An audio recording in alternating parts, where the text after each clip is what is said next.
ಪ್ರಣಯದಿಂದ ಬೇರ್ಪಡುವ ಹೊತ್ತಿನಲ್ಲಿ ಯುವತಿ ತನ್ನ ಬಾಯ್ ಫ್ರೆಂಡ್ ಅನ್ನು ಸುಲಭವಾಗಿ ಟಾರ್ಗೆಟ್ ಆಗಿಸಬಲ್ಲಳು ಎಂಬ ಸಂದೇಶ ರವಾನೆಯಾಗುತ್ತಿದೆ.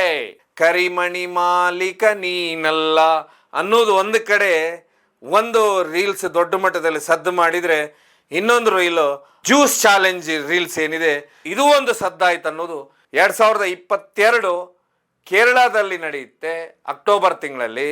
ಈ ಕೇಸ್ ಏನಿದೆ ಅಂತ ಇದ್ರೆ 2024ನೇ ಇಸ್ವಿ ಅಕ್ಟೋಬರ್ ತಿಂಗಳಲ್ಲಿ ಕರ್ನಾಟಕದಲ್ಲಿ ನಡೆಯುತ್ತೆ. ಅಂದ್ರೆ 2 ವರ್ಷ ಬಿಟ್ಟು.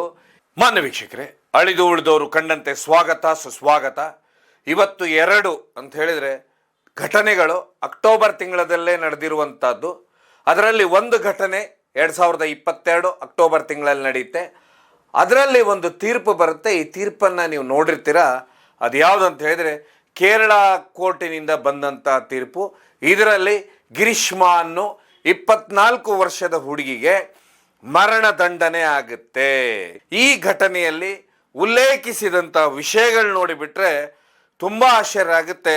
ಇಲ್ಲಿ ಅವಳಿಗೆ ಮರಣದಂಡನೆ ವಿಧಿಸುವ ಮೊದಲು ಕೋರ್ಟಿನ ನ್ಯಾಯಾಧೀಶರು ಯಾವ ರೀತಿ ಅಕ್ಷರಗಳನ್ನು, ಕಠಿಣವಾದ ಪದಗಳನ್ನು ಅಲ್ಲಿ ಬರೆದಿದ್ದಾರಂತ ಹೇಳಿದ್ರೆ, first time digital footprints, ಡಿಜಿಟಲಿನ ಹೆಜ್ಜೆ ಗುರುತು. ಯಾಕಂತ ಹೇಳಿದ್ರೆ ಡಿಜಿಟಲ್ ಹೆಜ್ಜೆ ಗುರುತು ಅನ್ನೋದಕ್ಕೆ ಕೆಲವೊಂದು ಸಾಕ್ಷಿಗಳು ಹೇಗಾಗ್ತಾವ ಅಂತ ಹೇಳಿದ್ರೆ, ಈ ಹುಡುಗಿ ಏನು ಮಾಡಿರ್ತಾಳೆ ಅಂದರೆ 23 ಗಂಟೆ ಕಂಪ್ಯೂಟರ್ನಲ್ಲಿ ಸರ್ಚ್ ಮಾಡಿರ್ತಾಳೆ.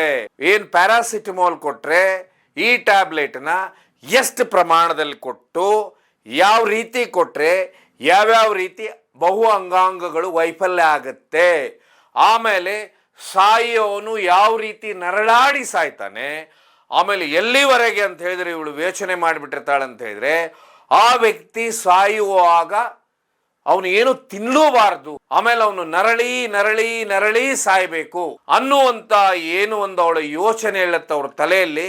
ಹೀಗಾಗಿ ಇದನ್ನೇನು ಮಾಡಿರ್ತಾಳೆ ಅಂದ್ರೆ ಅವಳು 23 ಗಂಟೆ ಸರಿಸುಮಾರು ಬರೀ ಪ್ಯಾರಾಸಿಟಮೋಲ್ ಬಗ್ಗೆನೇ ಹುಡುಕಿರ್ತಾಳೆ. ಅದಾದ ನಂತರ ತನ್ನ ಮೊಬೈಲ್ನಲ್ಲಿ ಏನು ಮೆಸೇಜ್ಗಳು ಬಂದಿರುತ್ತೆ ಅದನ್ನ ಅಳಿಸಿ ಹಾಕುವುದು ಹೇಗೆ, ವಾಟ್ಸಪ್ನಲ್ಲಿ ಡೌನ್ಲೋಡ್ ಮಾಡಿ ನೋಡೋದು ಹೇಗೆ, ಇದೆಲ್ಲದಕ್ಕಿಂತ ಹೆಚ್ಚಾಗಿ ಡಿಲೀಟ್ ಮಾಡೋದು ಹೇಗೆ, ಪ್ಯಾರಾಸಿಟಮೋಲ್ ಅನ್ನೋ ಏನು ಟ್ಯಾಬ್ಲೆಟ್ ಇದೆ, ಔಷಧಿ ಇದೆ, ಇದನ್ನ ತಗೊಂಡ್ರೆ ಯಾವೆಲ್ಲ ರೀತಿ ಇಲ್ಲಿ ಅವನ ದೇಹದ ಮೇಲೆ ಅಡ್ಡ ಪರಿಣಾಮ ಬೀರುತ್ತೆ ಅನ್ನೋ ಬಗ್ಗೆನೇ ಅವಳು ಸ್ಟಡಿ ಮಾಡಿರ್ತಾಳೆ. ಸೊ ಇದು ಕೋರ್ಟಿನಲ್ಲಿ ದೊಡ್ಡ ಮಟ್ಟದ ದಾಖಲೆ ಆಗುತ್ತೆ ಅನ್ನುವಂಥದ್ದೇ ಇಲ್ಲಿ ವಿಚಿತ್ರ. ಈ ರೀತಿ ಈ ಕೇಸ್ ಅಂತ ಹೇಳಿದ್ರೆ ಸ್ಲೋ ಪಾಯ್ಸನ್ ಕೊಟ್ಟು ಪ್ರಿಯಕರ ಇರ್ತಾನೆ, ಹುಡುಗಿ ಕೊಲ್ಲಬೇಕಂತ ಹೇಳಿ ಯಾವ್ಯಾವ ರೀತಿಯಲ್ಲಿ ತಾನು ಅಂತೇಳಿ ಡಿಜಿಟಲ್ನಲ್ಲಿ ಅಂದರೆ ಈ ಮೊಬೈಲ್ ಸಾಮಾಜಿಕ ಜಾಲತಾಣದಲ್ಲಿ ಅಲ್ಲಿ ಹುಡುಕಿರ್ತಾರೆ ಅನ್ನೋದೇ ಇಲ್ಲಿ ದೊಡ್ಡ ಅಂಶ ಆಗುತ್ತೆ. ಇದೇ ರೀತಿ ನಾನು ಇನ್ನೊಂದು ಹೇಳಿದೆ, ಅಕ್ಟೋಬರ್ 20 ಕರ್ನಾಟಕದ ಕಾರ್ಕಳದ ಅಜಕಾರಿನಲ್ಲಿ ಒಂದು ಕೇಸ್ ಆಗುತ್ತೆ. ಒಬ್ರು ಹಠತ್ತಾನೆ, ಒಬ್ರು ಸಾಯ್ತಾರೆ ಅಂತ ಹೇಳಿದ್ರೆ ನಿಮ್ಗೆ ಗೊತ್ತು, ಬಾಲಕೃಷ್ಣ ಅವರ ಸಾವಾಗುತ್ತೆ. ನಿಮ್ಗೆ ಇಲ್ಲಿ ಒಂದು ನೋಡಿರ್ತೀರಾ, ಇಲ್ಲೊಂದು ಸಾಂಗ್ ನೋಡಿರ್ತೀರಾ. ಆ ಸಾಂಗ್ ಏನಂತ ಹೇಳಿದ್ರೆ ಕರಿಮಣಿ ಮಾಲೀಕ ನೀನಲ್ಲ ಅನ್ನುವಂಥದ್ದು.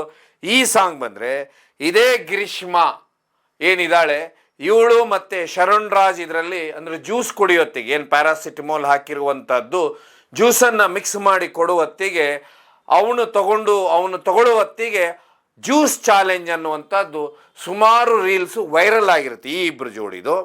ಇದಾದ ನಂತರ ಬಾಲಕೃಷ್ಣ ಮತ್ತು ಪ್ರತಿಭಾ ಅನ್ನೋರ್ದು ಕರಿಮಣಿ ಮಾಲೀಕ ನೀನಲ್ಲ ಅನ್ನುವಂಥದ್ದು ಈ ಒಂದು ರೀಲು ತುಂಬ ವೈರಲ್ ಆಗಿತ್ತು. ಇವೆರಡೂ ವೈರಲ್ ಆಗಿರ್ತವೆ. ಆದರೆ ಇದೆರಡೂ ಕೊನೆಗೆ ಬರುವ ಉತ್ತರ ಅಂತ ಹೇಳಿದ್ರೆ ಇಲ್ಲೂ ಅವರ ಏನು ಪ್ರತಿಮಾ ಅವರ ಸಹೋದರರು ಹೇಳೋದೇನಂತ ಹೇಳಿದ್ರೆ ಇಲ್ಲಿ ಸ್ಲೋ ಪಾಯ್ಸನ್ ಆಗಿದೆ ಅಂಥೇಳಿ. ಅದೇ ರೀತಿ ಈ ಕೇಸಿನಲ್ಲೂ ಸ್ಲೋ ಪಾಯ್ಸನ್ ಆಗುತ್ತೆ. ಯಾವ ರೀತಿ ಸ್ಲೋ ಪಾಯ್ಸನ್ ಅಂತ ಕೊಟ್ಟಂಥವಳಿಗೆ ಮರಣದಂಡನೆ ಶಿಕ್ಷೆಯ ಅಂತ ನೋಡಿದರೆ ಅಲ್ಲಿ ತುಂಬ ಕಟುವಾಗಿ ಈ ವಿಷಯನ್ನ ನ್ಯಾಯಾಧೀಶ 588 ಪುಟದ ತೀರ್ಪು ಬರೆದಿರ್ತಾರೆ. ಅದರಲ್ಲಿ ವಿಶೇಷವಾಗಿ ನ್ಯಾಯಾಧೀಶ ಉಲ್ಲೇಖಿಸ್ತಾರೆ, ಗಿರೀಶ್ಮಾ ತನ್ನ ಪ್ರಿಯಕರ ಸಾಯುವುದಕ್ಕಿಂತ ಹೆಚ್ಚಾಗಿ ಯಾವ ರೀತಿ ನರಳಿ ನರಳಿ ಸಾಯ್ತಾನೆ ಅದನ್ನ ನೋಡ್ಬೇಕಂತ ಹೇಳಿ ಬಯಸಿರ್ತಾಳೆ. ಅಂತ ಹೇಳಿದ್ರೆ ಏನು ಪ್ರೀತಿ ಪಾವಿತ್ರತೆ ಅಂತಾರೆ, ಅದಕ್ಕೆ ಇವಳು ಕಳಂಕ ತಂದಿದ್ದಾಳೆ. ಶರಣ್ ರಾಜನನ್ನ ಗಿರೀಶ್ಮ ಇಂಚಿಂಚಾಗಿ ಕೊಂದಿದ್ದಾಳೆ. ಮುಗ್ಧ ಹುಡುಗನಿಂದ ಸಿಕ್ಕ ಪ್ರಾಮಾಣಿಕತೆ, ಶುದ್ಧ ನೈಜ ಪ್ರೀತಿಯನ್ನು ಕೊಂದಿದ್ದಾಳೆ ಅಂತ ಹೇಳಿದ್ರೆ ಒಂದು ಸೆಂಟೆನ್ಸ್ ಬರೀತಾರೆ. ಅದಿಷ್ಟು ವಿಶೇಷವಾಗಿದೆ ಅಂತ ಹೇಳಿದ್ರೆ, ಪ್ರಣಯದಿಂದ ಬೇರ್ಪಡುವ ಹೊತ್ತಿನಲ್ಲಿ ಯುವತಿ ತನ್ನ ಬಾಯ್ ಫ್ರೆಂಡ್ ಅನ್ನು ಸುಲಭವಾಗಿ ಟಾರ್ಗೆಟ್ ಆಗಿಸಬಲ್ಲಳು ಅನ್ನುವಂತ ಎಂಬ ಸಂದೇಶ ರವಾನೆಯಾಗುತ್ತಿದೆ ಅಂತ ಹೇಳಿ ಅವರು ತಮ್ಮ ತೀರ್ಪಿನಲ್ಲಿ ಅಂತ ಹೇಳಿದ್ರೆ ಅದನ್ನ ಬರೀತಾರೆ. ನಾವು ಅರ್ಥ ಮಾಡ್ಕೋಬಹುದು. ಹಾಗಾದ್ರೆ ಯಾವ ರೀತಿ ಅವನ ಸಾವು ಅವಳು ಬಯಸಿರ್ತಾಳೆ, ಅಥವಾ ಒಂದ್ ವೇಳೆ ಬೇರೆ ಬೇರೆ ಅಂತ ಹೇಳಿದ್ರೆ ತುಂಬಾ ಮುದ್ದಾಟ, ಪ್ರಣಯ, ಏಕಾಂತದಲ್ಲಿರುವಾಗ ಯಾವ ರೀತಿ ಸ್ಕೆಚ್ ಹಾಕ್ಬೋದು, ಇಲ್ಲಿ ಯಾವ ರೀತಿ ಕೊಲ್ಬೋದು ಅನ್ನೋದು ತುಂಬಾ ದೊಡ್ಡ ಮಟ್ಟದಲ್ಲಿ ಅಂತ ಹೇಳಿದ್ರೆ ಈ ಒಂದು ತೀರ್ಪಿನಲ್ಲಿ ಗೊತ್ತಾಗುತ್ತೆ ಅಂತ ಹೇಳಿದ್ರೆ ತುಂಬಾ ಆಶ್ಚರ್ಯ. ಎಂಬ ಸಾಲುಗಳು ತಮ್ಮ ತೀರ್ಪಿನಲ್ಲಿ ಉಲ್ಲೇಖಿಸಿದರು ಅಂತ ಹೇಳಿದ್ರೆ ಯಾವ ರೀತಿ ಅವನ ಕೊನೆಯ 11 ದಿನ ಯಾವ ರೀತಿ ಆಗಿರ್ಬೋದು ಅವನ ಪರಿಸ್ಥಿತಿ ಅಂತ ಹೇಳಿ ಈ ಕೇಸಿನಲ್ಲಿ. ಹಾಗಾದ್ರೆ ಈ ಕೇಸ್ ಏನು, ಎಲ್ಲಾಯ್ತು, ಯಾರೀ ಶರಣ್ ರಾಜ್, ಯಾರೀ ಗಿರೀಶ್ಮ ಅಂತ ನೋಡ್ತಾ ಹೋದ್ರೆ 2022ರ ತಮಿಳುನಾಡಿನ ಕನ್ಯಾಕುಮಾರಿಯಲ್ಲಿ 2ನೇ ವರ್ಷದ MA ವ್ಯಾಸಂಗ ಮಾಡ್ತಾ ಇರ್ತಾಳೆ. ಶರಣ್ ರಾಜ್ ಯಾರು ಅಂತ ಹೇಳಿದ್ರೆ ಅವಳು ಯಾವ ಕಾಲೇಜಿನಲ್ಲಿ MA ಓದ್ತಿರ್ತಾಳೆ ಅದೇ ಕಾಲೇಜಿನಲ್ಲಿ BScಯಲ್ಲಿ ರೇಡಿಯೋಲಾಜಿ ಓದ್ತಾ ಇರ್ತಾನೆ. ಇವ್ರ ಮಧ್ಯ ಪ್ರೀತಿ ಅಂತ ಹೇಳಿದ್ರೆ ಇಬ್ರು ಲವ್ ಮಾಡ್ಲಿಕ್ಕೆ ಶುರು. ಈ ಇಬ್ಬರ ಪ್ರೀತಿ, ಪ್ರೇಮ, ಪ್ರಣಯ ಎಷ್ಟು ಜೋರಾಗಿರುತ್ತೆ ಅಂತ ಹೇಳಿದ್ರೆ ತುಂಬಾ ರೀಲ್ಸ್ ಮಾಡೋದು, ಎಲ್ಲವನ್ನು ಶೇರ್ ಮಾಡೋದು, ಬೇರೆ ಬೇರೆ ಸಾಮಾಜಿಕ ಜಾಲತಾಣದಲ್ಲಿ ಈ ರೀತಿ ಇಬ್ರು ಪ್ರೀತಿಸ್ತಾ ಇರ್ತಾರೆ. ಇದರ ಮಧ್ಯ ಏನಾಗುತ್ತೆ ಅಂತ ಹೇಳಿದ್ರೆ ಏನು ಗಿರೀಶ್ಮಾಳ ಮನೆಯಲ್ಲಿ ಅಂತ ಹೇಳಿದ್ರೆ ಕೇರಳದಲ್ಲಿ ಅವಳಿಗೆ ಏನಂತ ಹೇಳಿದ್ರೆ ಇದು ಒಂದು ಹುಡುಗನ್ನ ಹುಡುಕ್ತಾರೆ. ಹುಡುಗ ಸೈನ್ಯದಲ್ಲಿ ಇರ್ತಾರೆ. ಹೀಗಾಗಿ ಅವಳೇನು ಮಾಡಿಬಿಡ್ತಾಳೆ ಅಂದರೆ ಆದಷ್ಟು ಶರಣ್ ರಾಜನ್ನ ದೂರ ಮಾಡ್ಲಿಕ್ಕೆ ಶುರು ಮಾಡ್ತಾಳೆ. ಆದರೆ ಇಬ್ರು ಅಂದ್ರೆ ಆ ವಯಸ್ಸು ಹಾಗಿರುತ್ತೆ, ಪ್ರೀತಿನೂ ಹಾಗೇ ಇರುತ್ತೆ. ಹೀಗಾಗಿ ಏನಂತ ಹೇಳಿದ್ರೆ ತುಂಬ ಹತ್ರ ಆಗಿರ್ತಾರೆ. ಯಾಕಂತ ಹೇಳಿದ್ರೆ ಈಗ ಗಿರೀಶ್ಮಾಗೆ 24 ವರ್ಷ ಅಂತ ಹೇಳಿದ್ರೆ ಅವಳಿಗೆ 22ನೇ ಇಸ್ವಿ ಅಕ್ಟೋಬರ್ ತಿಂಗಳಂತ ಹೇಳಿದ್ರೆ ಆಗ 21ರಿಂದ 22 ವರ್ಷ ಇರುತ್ತೆ, 21 ವರ್ಷ ಇರುತ್ತೆ. ಅದ್ರ ಮಧ್ಯೆ ಹುಡುಗನು ಅದೇ ವಯಸ್ಸಿನವನೇ ಇರ್ತಾನೆ. ಇಬ್ರು ತುಂಬ ಬಿಟ್ಟಿರ್ಲಿಕ್ಕೆ ಆಗ್ತಾ ಇರೋದಿಲ್ಲ. ಆದ್ರೆ ಇವಳು ಅವನನ್ನ ದೂರ ಮಾಡ್ತಾ ಇರ್ತಾಳೆ. ಆದ್ರೆ ಅವನೇನ್ ಮಾಡ್ತಾನೆ, ಮತ್ತೆ ಹತ್ರ ಬರೋದು. ಯಾವಾಗ ಇಲ್ಲಿ ಮನೆಯಲ್ಲಿ ಸೈನಿಕನೊಟ್ಟಿಗೆ ಮದುವೆ ಅಂತೇಳಿ ಯಾವಾಗ ಮನೆಯವ್ರು ಮಾತಾಡ್ಕೊಳ್ಳಿಕ್ಕೆ ಶುರು ಮಾಡ್ತಾರೆ, ಆಗ ಇವಳು ಏನ್ ಮಾಡ್ಬಿಡ್ತಾಳೆ ಅಂದ್ರೆ ಇವನು ಏನನ್ನಾದ್ರೂ ಮಾಡಿ ಇವನನ್ನ ಮುಗಿಸ್ಬೇಕಲ್ಲ, ನಾನು ಇವನ್ನ ಯಾವ ರೀತಿ ಮುಗಿಸ್ಬೇಕಂತ ಹೇಳಿ ಅವಳ ಅಂತ ಹೇಳಿದ್ರೆ ಇಲ್ಲಿ ಈ ತೀರ್ಪಿನಲ್ಲಿ ಬರುವಂಥದ್ದು ಇದೇ ವಿಷಯ. ಏನು ಮಾಡ್ತಾಳೆ ಅಂದರೆ ಯೋಚನೆ ಮಾಡ್ಲಿಕ್ಕೆ ಶುರು ಮಾಡ್ತಾಳೆ. ಶುರು ಮಾಡಿದ ನಂತರ ಆರೆಂಜ್ ಚಾಲೆಂಜ್ ಅಂಥೇಳಿ ಒಂದು ಮಾಡ್ತಾಳೆ. ಈ ಆರೆಂಜ್ ಚಾಲೆಂಜ್ ಏನಿರುತ್ತೆ, 2 ಅಂತೇಳಿ 2 ಬಾಟ್ಲಲ್ಲಿ ಯಾರು ಆರೆಂಜ್ ಜಾಸ್ತಿ ಕುಡಿತಾರೆ ಜ್ಯೂಸನ್ನು ಅಂಥೇಳಿ ಒಂದು ರೀಲ್ಸ್ ಮಾಡೋದು. ಈ ರೀಲ್ಸ್ ಮಾಡೋಕ್ಕಿಂತ ಮೊದಲು ಇವಳು ಒಂದು ಯೋಚನೆ ಮಾಡಿರ್ತಾಳೆ. ಏನಂತ ಹೇಳಿದ್ರೆ ಇದರಲ್ಲಿ ಪ್ಯಾರಾಸಿಟಮೋಲ್ ಮಾತ್ರೆಗಳನ್ನು ಮಿಕ್ಸ್ ಮಾಡಿರ್ತಾಳೆ.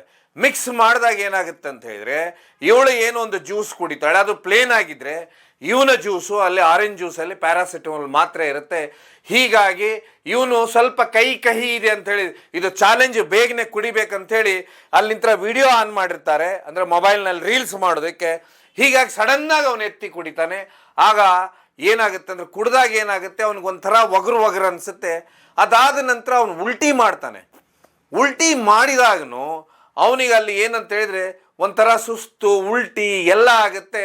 ಅಷ್ಟೊನ್ನೊತ್ತಿಗೆ ಆರೆಂಜ್ ಚಾಲೆಂಜ್ ಮುಗೀತು ಅಂಥೇಳಿ ಏನು ಇದಾಗುತ್ತೆ. ಇದಾದ ನಂತರ ಇವಳು ತಲೆ ಕೆಡಿಸ್ಕೊಳ್ತಾಳೆ, ಇವನಿಗೇನೂ ಆಗಲಿಲ್ಲಲ್ಲ.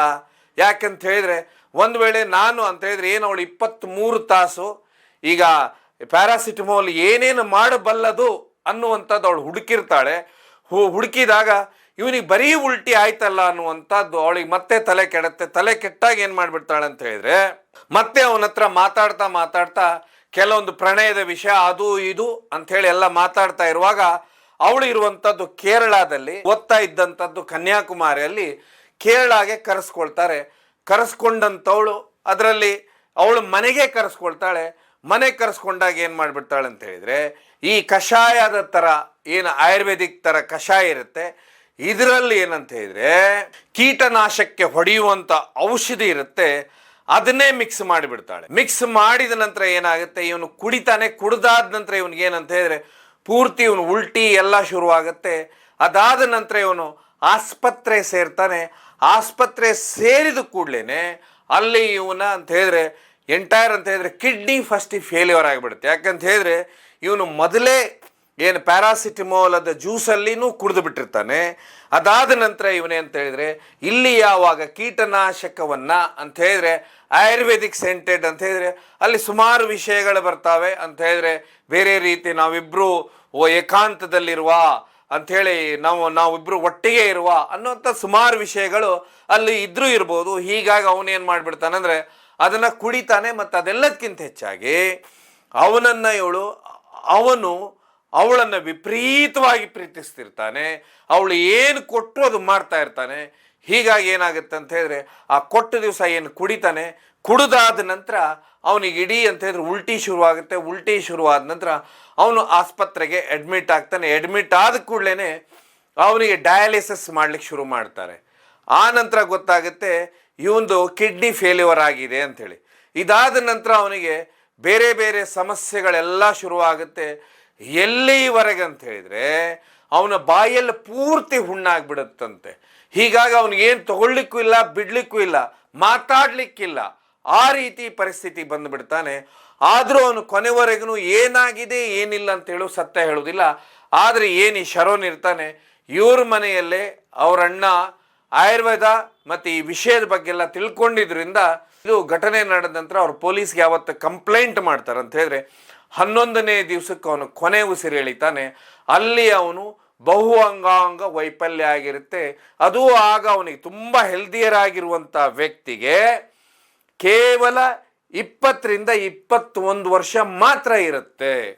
ಹೀಗಾಗಿ ಇದು ಏನಾಗುತ್ತೆ ಅಂತ ಹೇಳಿದ್ರೆ ಮನೆಯವರಿಗೆ ಯಾವಾಗ ಇದು ಡೌಟ್ ಬರುತ್ತೆ, ಸ್ವತಃ ಅವರ ಶರಣ್ ರಾಜ್ ಅವರ ಅಣ್ಣನಿಗೆ, ಆಗ ಕಂಪ್ಲೇಂಟ್ ಕೊಡ್ತಾರೆ. ಕಂಪ್ಲೇಂಟ್ ಕೊಟ್ಟಾದ ನಂತರ ಈ ಕೇಸ್ ಏನಂತ ಹೇಳಿದ್ರೆ ತನಿಖೆ ಮೇಲೆ ತನಿಖೆ ಯಾವಾಗ ಶುರುವಾಗುತ್ತೆ, ಅದಾದ ನಂತರ ಇವಳ ಮೊಬೈಲ್ನ ಯಾವಾಗ ಚೆಕ್, ವಿಶೇಷವಾಗಿ ಮೊಬೈಲ್ನಲ್ಲಿ ಕಾಲ್ ಹೋಗಿರೋದು, ಕಾಲ್ ಬಂದಿರೋದು, ಇದೆಲ್ಲದಕ್ಕಿಂತ ಹೆಚ್ಚಾಗಿ ಇವರಿಬ್ಬರು ಇರೋದು ಪರಸ್ಪರ ಹೇಗಿದ್ರು ಏನಿದ್ರು ಅಂತೇಳಿ. ಇದಾದ ನಂತರ ಯಾವಾಗ ಈ ರೀತಿ ವಿಷಪ್ರಾಶನಗಳು ಅಂತ ಹೇಳಿದ್ರೆ ಏನು ನಾವು ಇವತ್ತೇನು ಔಷಧಿಗಳನ್ನು ಉಪಯೋಗಿಸ್ತೇವೆ, ಈ ಔಷಧಿ ಅತಿ ಜಾಸ್ತಿ ಆದಾಗ ವ್ಯಕ್ತಿಯಲ್ಲಿ ಏನೇನು ಅಂಗಾಂಗಗಳು ವೈಫಲ್ಯ ಆಗುತ್ತೆ ಅನ್ನುವಂಥದ್ದು ಯಾವಾಗ 23.5 ಗಂಟೆವರೆಗೆ ಹುಡುಗಿ ಹುಡುಕಾಡ್ತಾಳೆ ಆಗನೇ ಬರೋದು. ಯಾಕಂತ ಹೇಳಿದ್ರೆ ಅಲ್ಲಿ ಬರುವಂಥದ್ದು ಇವಳು ಓದ್ತಾ ಇದ್ದಿದ್ದು MA ಇಂಗ್ಲೀಷು, ಇವಳು ಯಾವುದು ಮೆಡಿಕಲ್ ಸ್ಟೂಡೆಂಟ್ ಅಲ್ಲ.